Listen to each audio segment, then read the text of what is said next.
Hello, I'm Roberta Levin and will guide you through this course. Our first week we cover two chapters. Chapter 1 is Introducing Nursing Research for Evidence-Based Practice. I highly encourage you to read the chapters before watching the videos. Each chapter will provide you with some information that you will need to answer the discussion board prompts and to begin writing your paper. Because this course is only 8 weeks and your paper is due in 7 weeks, it is important to write a section of it each week. You should quickly notice that each discussion board helps you to obtain, analyze, and build sections of your paper. I know working nurses are busy, so there are no busy work assignments in this course. Each assignment has a purpose. I have addressed 4 learning outcomes in this chapter. First, I want you to be able to state the significance of research, evidence-based practice, and quality improvement. Second, explain the difference between quantitative and qualitative research. Third, define nursing research.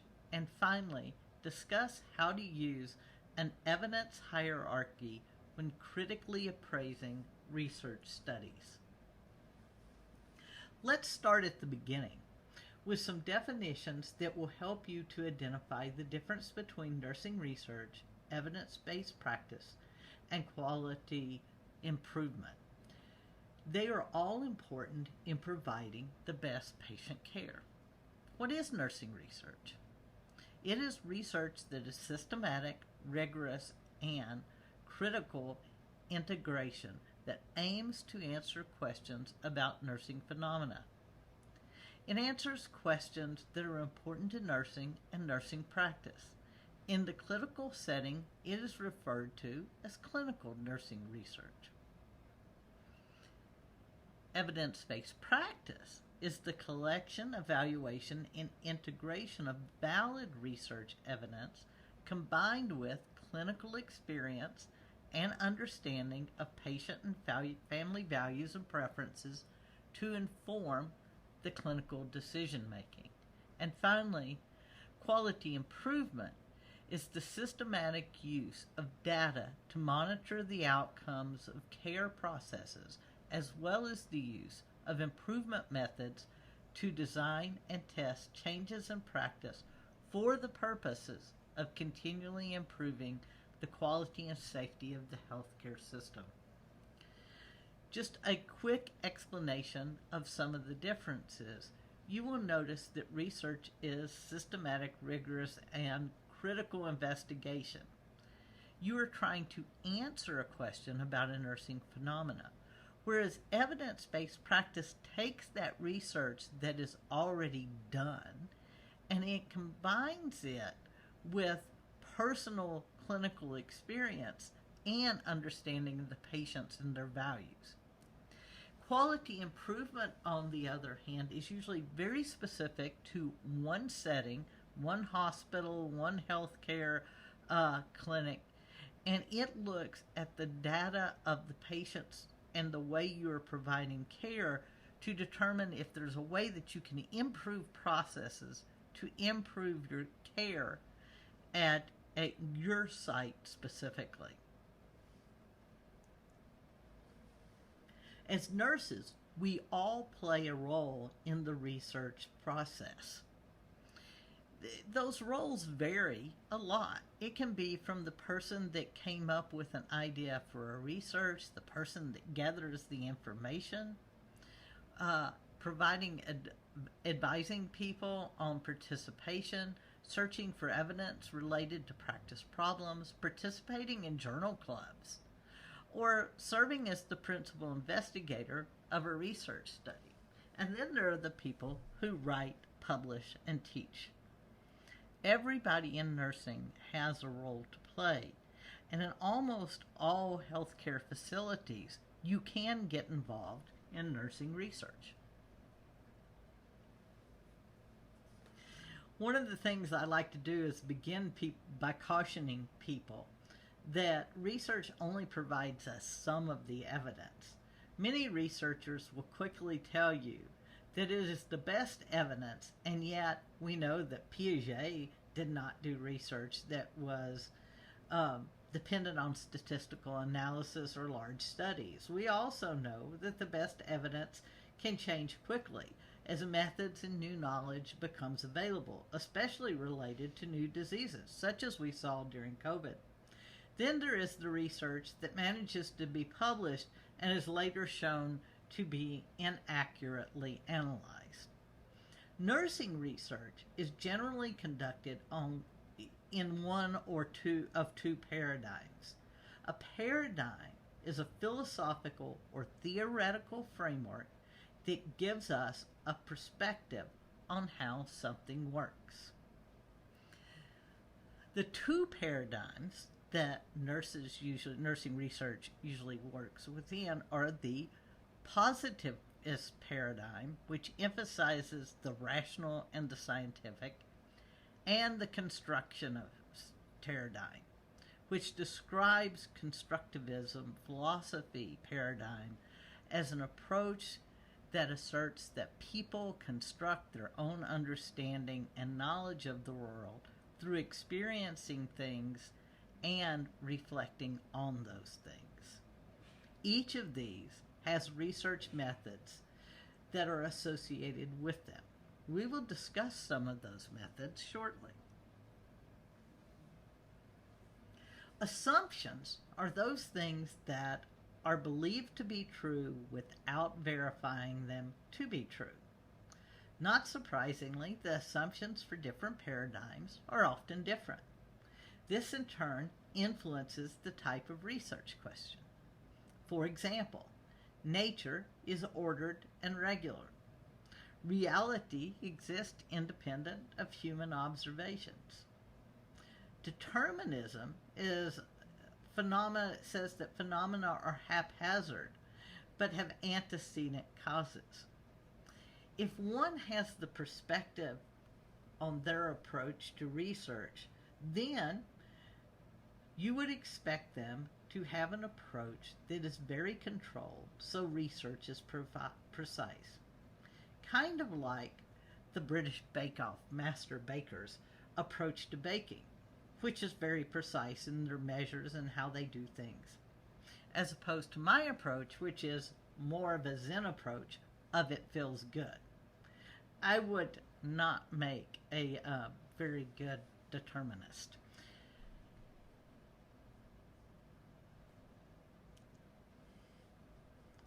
Can you name a phenomenon in nursing research? Take a minute, pause, and think about a phenomenon you might be able to name. Here are a couple that I wanted to give you thoughts on. One is health events such as patient falls and readmissions. This is a big issue in nursing. First of all, we don't want the patients to fall and be injured, and second of all, when patients fall and injure, it usually is the result of something related to the care we provide. So we very much try to always be looking for ways to prevent patient falls.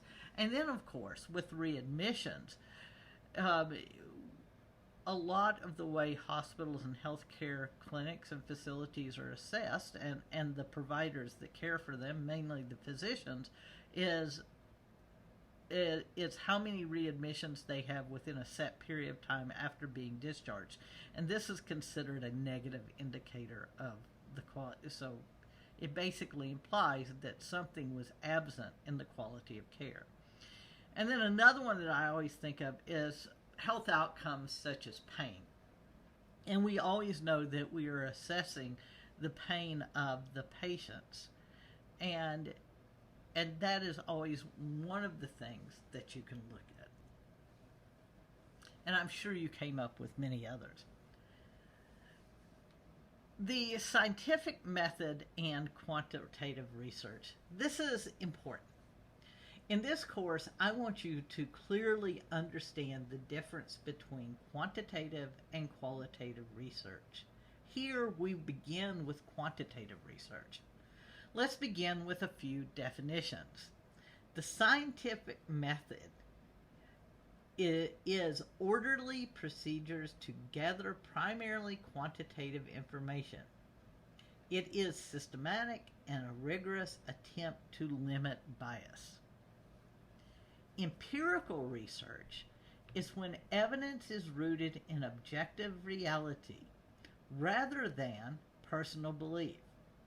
It is what we can observe, thus it is based in empirical evidence. We then gain knowledge through direct and indirect observation. Quantitative researchers gather empirical evidence using a traditional scientific method that is systematic and uses instruments to collect information. They want their research to be generalizable. Generalizability is the ability to generalize the findings to people that are not part of the study. The people doing studies for a new medication want to be able to say it will work for most people in the same way it did for those that participate in the research study. It isn't enough to know, for example, the COVID vaccine works on the people in the study, but researchers want to be able to say it is generalizable to the masses, or equally effective for most people of the same age, for example. One of the problems with quantitative research in nursing is that we deal with the whole person and not just a part of a person. It can be complicated and messy, and I'm sure you know that every day on your clinical unit. What I can do in a lab, looking at one thing, blood pressure, for example, I can't recreate in real life because the person's exposed to all manner of things that don't happen in a well-controlled lab. Let me give you an example. In a well-controlled lab, you have equipment that is just for that experience, that research. It's calibrated on a regular basis. You go in, and before you do the study, you're making sure that everything's working and great, and there's nobody coming in to interrupt you. Now, I'm in the ER, right? And in the ER, I come in. The person doesn't know who's going to be walking in. So it's not a participant in your research you've pre-screened and know everything about. No, this is the random person that walks in off the street. You know what their chief complaint is that they came in for. But while they're giving you their chief complaint in the ER, you have 10 other people waiting. Now, some of those people that came in are probably there and they've been using some type of illicit substance that they shouldn't have been using. So what they may or may not tell you may not be accurate. You're distracted by them. You have a person in another room that's seriously ill and there are all kinds of machines beeping and making noise. You are only divided by curtains and open areas, so you know that there's lots of noise and everything around, even though there's doors, they're not always closed. And there are people coming and going, asking you for things that may not be related to what you're doing. And while you're experiencing all of this and it's impacting what you're doing with that patient, the patient is also experiencing all of that. It is not the controlled environment of the lab. As nurses, we work in that environment. We do not work in a controlled one. And it's always important to keep that in mind. Now, let's go back to the constructivist paradigm. I like constructivists because they accept that reality is not static and it is based on the context of a given moment. Many realities are possible. I'm sitting with you at dinner and we both eat the same food. I think it's delightful, and you find it to be bitter. We are both correct. Relativism holds that there are multiple interpretations of reality, and there is no way to determine the ultimate truth or falsity of those constructions. And then there's reductionist. Reductionists are reducing human behavior to a few concepts rather than the messy whole or in-depth understanding. Take the time to review Table 1.1 Key Methodological Differences in the Positivist and Constructivist Paradigms. Remember, positive use deductive reasoning that involves hypothesis testing. They emphasize specific concepts and want objective and quantifiable results. These studies tend to be larger and use statistical analysis, though they are generalizable. Constructivists use an inductive process and emphasize a holistic approach that often focuses on subjective and non-quantifiable information. This is more flexible. Smaller studies with qualitative information aim to gain in-depth understanding. And finally, there are people that mix the two in mixed methods research. Now, this is important. How do you tell if a study is quantitative or qualitative? I'm going to be asking you to do this as I ask you to review papers throughout the semester. There will be times I ask for qualitative studies.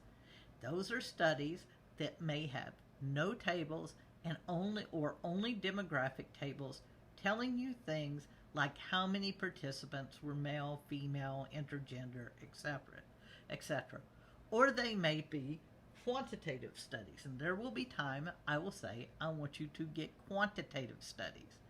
These generally have multiple tables that are more than demographics, and they have statistics.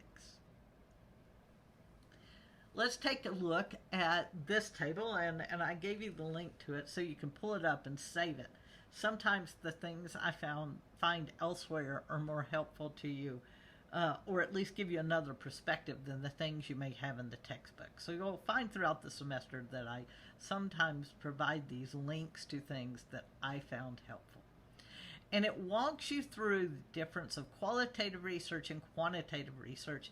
Please, I would print this page and keep it when I'm asking you to find qualitative or quantitative articles. You will notice that in qualitative research, the purpose is usually exploratory research to establish a base of insights or key topic areas, to understand underlying motivations, attitudes, and perceptions, and to provide insight into problems, definitions. Quantitative, that was qualitative. Quantitative is to quantify data and generalizable results to a target audience. So you're hearing this word generalizable again. It's not just for the participants, but you can generalize it to your target audience. Your target audience could be all people with diabetes, or all people with hypertension, all people that are abused. You benchmark and track data over time, you predict future behaviors, and you understand the difference between the target audience and segments of the audience.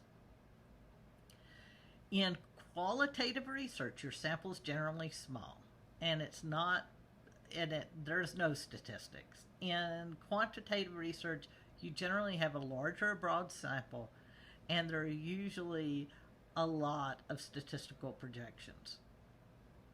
The methodology in qualitative research is usually focus groups or in-depth interviews with people, ethnographies. It can be in person, by phone, or online. The methodology for quantitative research, in the same type of research, could be surveys conducted by phone, online, mobile, or email. And there are other things, many other things in quantitative research, like clinical trials. And so there are sometimes big longitudinal studies that'll look at people over time. And then there's a difference in how data is collected. In qualitative, it tends to be semi-structured, using discussion. It can evolve during the course of the study, whereas in quantitative, it is highly structured. There are rarely changes in the study once it's going. and you may have a variety of question type. The data analysis in qualitative is non-statistical. It focuses on concepts. And in quantitative, it is always statistical. And it may include some advanced analytic techniques. And so then, obviously, the type of publications that you publish can also be different. And this is just a few of the examples, so there are many more. And I would say don't focus on just the few. Think about the many.